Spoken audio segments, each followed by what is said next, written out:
নমস্কার বন্ধুরা, সম্পূর্ণা ব্লগ থেকে আজ আমি একটা নতুন স্বাদের রেসিপি নিয়ে এসেছি।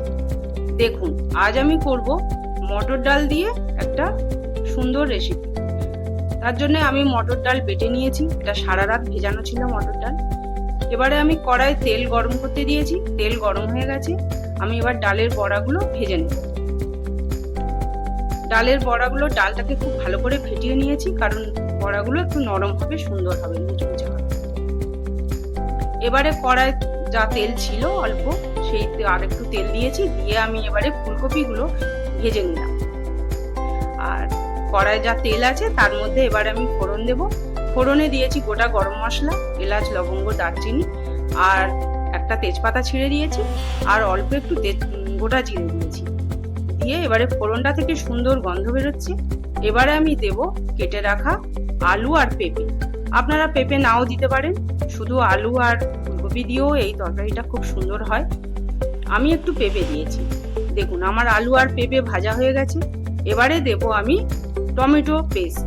টমেটোর সঙ্গে আছে দুটো টমেটো, আর তার সঙ্গে আছে দুটো কাজু আর একটু টক দই দিয়ে এটা আমি মিক্সিতে পেস্ট করে নিয়েছিলাম, সেটা দিয়ে দিলাম। টমেটোর কাঁচা গন্ধ চলে যাওয়া পর্যন্ত এটা আমি কষবো। কষা হয়ে গেছে। এবারে দেব 1 চামচ আদা বাটা আর 1 চামচ কাঁচা লঙ্কা বাটা। এটা দিয়েও আমি একটু ভালো করে কষিয়ে নেবো, কারণ আদার কাঁচা গন্ধ চলে যাবে। এবারে অল্প একটু জল দিলাম, দিয়ে এটা ভালো করে কষিয়ে নেব। তরকারি এবারে আমি কষা হয়ে গেছে। এবারে আমি দেব কিছু গুঁড়ো মশলা। দেখুন, আমি তার জন্য দিয়েছি স্বাদ মতো নুন, হলুদ গুঁড়ো, জিরে গুঁড়ো, ধনে গুঁড়ো, আর অল্প একটু কাশ্মীরি রেড চিলি পাউডার দিয়ে ভালো করে কষিয়ে নিয়ে এবারে ভেজে রাখা ফুলকপিটা দিয়ে দিয়েছি। দিয়ে খুব ভালো করে কষাবো। এবারে দেখুন, তরকারি থেকে কিন্তু তেল ছেড়ে দিয়েছে। এবারে আমি গরম জল দিয়ে দিই।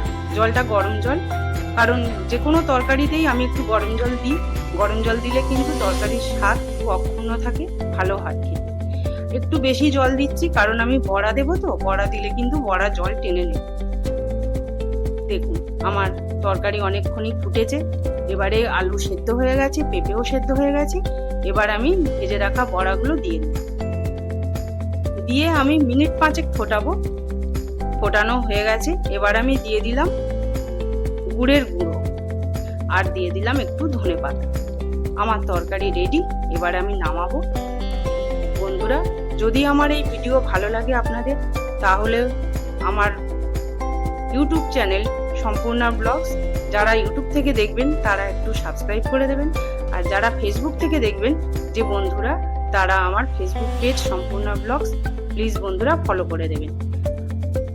আর আপনারা সবাই ভালো থাকবেন, সুস্থ থাকবেন। আজ এই পর্যন্তই। নমস্কার।